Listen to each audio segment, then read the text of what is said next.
Hi everyone, it's me. For those of you who don't know me, my name is Alanna and I'm a Canadian, but I have been living here in the UK for the last 6 years, and I am what you might call chronically online.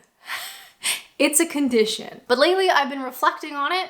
I've been looking at what I spend all my time on, what I'd like to spend my time on instead, and today's video I actually wanted to share some of my hobbies with you guys. So this video is a little bit different. If you're interested in like a personal story time video, hello, welcome, have a seat. And I wanted to share what I get up to here in England in my personal time. So without further ado, let's go. First up, I want to talk about reading. So I used to read a lot as a kid and even really as a teenager, but I feel like I kind of like fell off the wagon with that a little bit, but I've been working really hard to get back on it. One of the ways that I have been tricking myself into reading is actually through a book club. So on my Patreon account, I post a full-length video there every week, and there's also like extra perks and whatever. But one of the things that I've been doing since May 2020 is at the beginning of every month, I will post a book. Whatever genre, whatever author, whatever topic, I'll post a book. And then I have to actually read the book. So by the end of the month, I post a little spoiler-free review. So if people want to read along with me during that month, I post that book. You can read it during the month. Then at the end of the month, I post my thoughts, but I don't post spoilers in case people are still reading. And by having this like informal system, it has forced me to read so much lately. And honestly, I absolutely love it. So the first book club post on Patreon was May 2020, and almost without fail, every month since, I have read a book. Sometimes it takes me 2 months to read it because there's been a couple of books that have been very thick, but other months I end up reading 2 books. I read like the book club book and I read a bonus one. So it's just something like I genuinely love to read. And it kind of like forces me to do it, which is exactly what I need, to be honest. The way I look at it, the time spent reading, even if the book ends up not being that great, and I've read some books that are not that great, the time spent reading never feels like time wasted compared to like scrolling through Instagram. I never finish scrolling through Instagram and think, yeah, I feel fulfilled. I feel good. I wrote down some of my recent book favorites. In case you're looking for something new, perhaps you want to try a new book. Say Nothing, A True Story of Murder and Memory in Northern Ireland. That one was by Patrick Radden Keefe. Obviously, it is a nonfiction political history book about the Troubles in Northern Ireland as a Canadian. Not something we really learn about in school. And I was absolutely fascinated by it. It is so, so good. And as someone who knew very, very little about the Troubles, it is laid out in a way that makes sense. It's not too overwhelming. It was absolutely fabulous. I also read A Man Called Ove by Fredrik Backman. It is bittersweet. It is beautiful. It is Swedish. How fun, how foreign. It made me a little bit teary-eyed, to be completely honest. And I absolutely loved it. Next up, we have The Song of Achilles by Madeline Miller. This one is like a Greek mythology, fiction, romance, kind of, also a little bit of action. It was really good. I honestly didn't think I'd like it that much, and I loved it. I thought it was absolutely beautiful. And of course, one of my recent favorites was The Thursday Murder Club by Richard Osman. Of course, a British book through and through. I haven't read the other ones yet, but they are in the queue to be read. But the first one, Thursday Murder Club, loved it.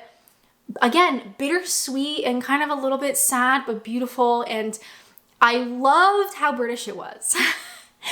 How British it was. And also there's so much about Kent in that first book as well. Like it talked about Whitstable at some point. I was like, oh my God, I've been to Whitstable. Anyway, I thought it was a great book. And with the book club on Patreon, one of the biggest things is reading a variety. So all of those like recent favorites are completely different to each other. We've got nonfiction, we've got fiction, we've got thriller, we've got romance, we've got political history. Like they are all very different. So if you have a book recommendation that you think I should try, please let me know. I will read any genre, any author.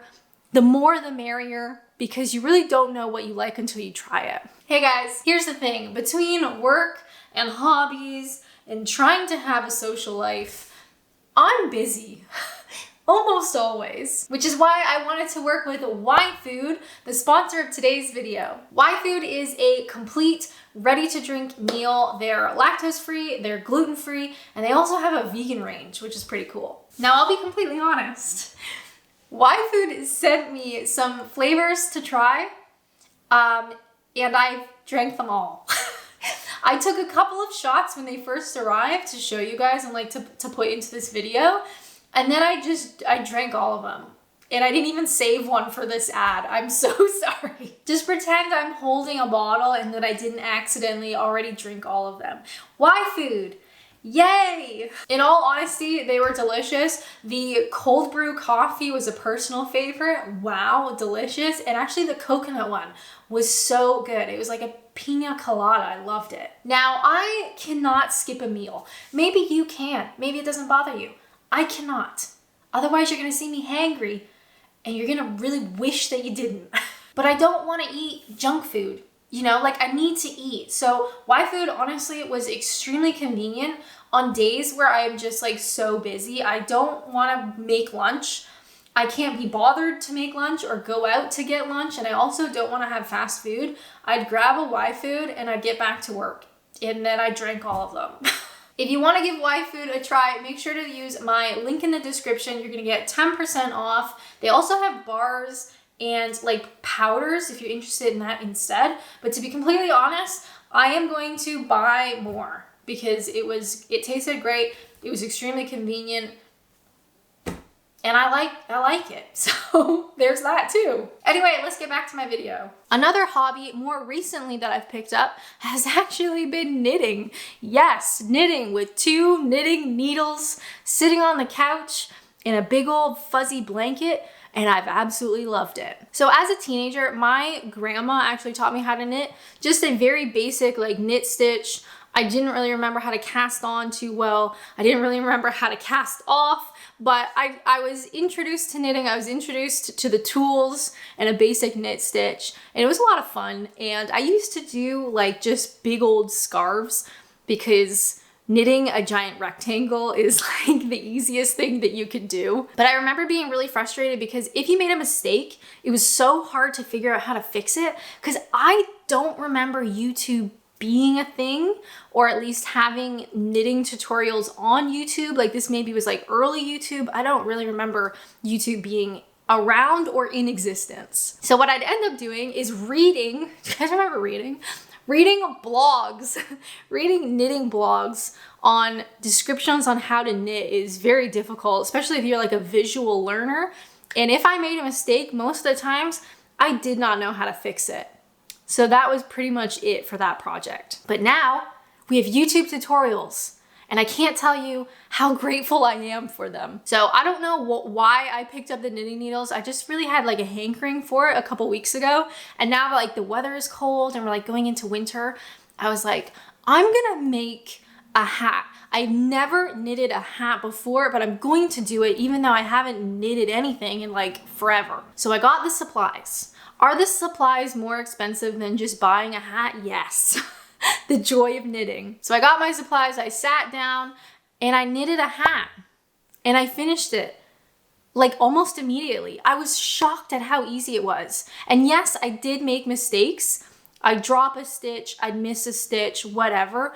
But God bless YouTube, because I would literally just search how to fix a dropped purl stitch. And there'd be so many videos that I could watch and I could figure out how to fix my mistake, and then I could keep going. So I absolutely loved it. I finished my hat in record time, so I did another one. I haven't finished that one yet because I need to do the pom-pom, and that's like the most annoying part. But honestly, I sat down on the couch one like Saturday afternoon. I put on Lord of the Rings, all 3 of them, and I just made myself a hat. And yeah, I could have watched Lord of the Rings and sat on my laptop, which is probably more likely what I would have done. But then I'd be working, or, you know, I'd be on social media, and you don't like get anything from that. So I'm really excited to be back knitting. I've made 2 hats. What next? Maybe some mittens. Maybe we'll do some mittens. Now, my most recent, newest, but also old, I'm like revisiting old hobbies, is the piano. So I used to take piano lessons as a kid for years. I remember going to piano lessons, and I really enjoyed it. And then I got to the part where you started doing more of like the theory and more of like the exams. And I was like, you know what? I can't be bothered. So I quit. Huge shout out to community member Stuart, who suggested the particular keyboard that I went out and bought. I love it. I have only just started, and I'll be completely honest and blunt and upfront. It's a struggle. It's so frustrating because I know I used to be better. So I've literally taken little like sticky notes and put them on the keyboard of like what keys are what. And I've also written the keys on the sheet music because I forget how to read sheet music, which is really annoying. So it's frustrating sitting there and I'm like really struggling with something so basic, because I know when I was 9, I used to be able to play this song absolutely fine. But you know, you can't beat yourself up. It's been a long time. It's been a hot minute. So very slowly but surely I'm making progress. I set aside some time, typically each day if I can, to just work on it a little bit. I know I'm gonna get back there. It's tough. It's humbling, I'll tell you that. It's very humbling to not remember what an A or a B flat is. But I'm remembering.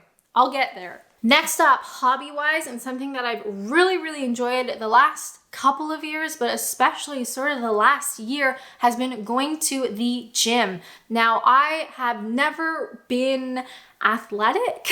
I've never been that sporty, but unfortunately, I'm at the stage in my career right now where pretty much all the work that I do is online. I just sit at my desk and I do not need to stand up. And while the flexibility that comes with that in terms of like my daily schedule is very cool, and I'm very privileged to have that, the downside is that I literally don't need to stand up or move at all. So I have been really putting in the time to plan in gym sessions. So I have a weekly calendar I have that sits on my desk. And at the beginning of every week, I plug in when I am going to go to the gym, and I fit everything around that because it is so important to me, not in a like weight loss way. I think that is way less important, but more in a, I need to physically move my body or I'm going to go insane. So at the gym, I have really been loving doing weight training. I've never even thought of it before. Doing like free weights would be something that was like way too intimidating. Like all the really like jacked guys are doing that and I have no place doing it. And let me tell you, I absolutely love weights. I'll be completely honest with you guys. I have cried at the gym and I'll probably do it again. So even though I love it and I feel like I've really put in some time and effort and blood and sweat and tears to improve, I cried at the beginning. That's just what happened. I remember feeling so out of place and so embarrassed, you know, that I couldn't lift hardly anything. I was doing workouts with an empty barbell because I couldn't add any weight to it. There was like loads of people at the gym that were super hot and like really like trendy, matching like sports bra and shorts, you know, and here I am like a blob and I'm like, oh my God, cried. And it happens, you know, it happens. I cried, I went home and I said, okay, today's not the day, but I'm gonna go back tomorrow. And I'm so grateful that I kept going. But thank you guys so much for joining me for this personal story time. I'm just trying to like get out there and do more things and spend just a little bit less time online. If you have a particular hobby that you really enjoy doing, honestly, I would love to know. I love trying new things, and sometimes the hardest part is just like figuring out what to try. So if you have something you want to suggest, please leave a comment down below. I'd absolutely love it. If you would like to watch more videos, which would be totally awesome, why not check out this one where I give you guys a flat tour. But as always, thank you guys so much for watching, and until next time, bye!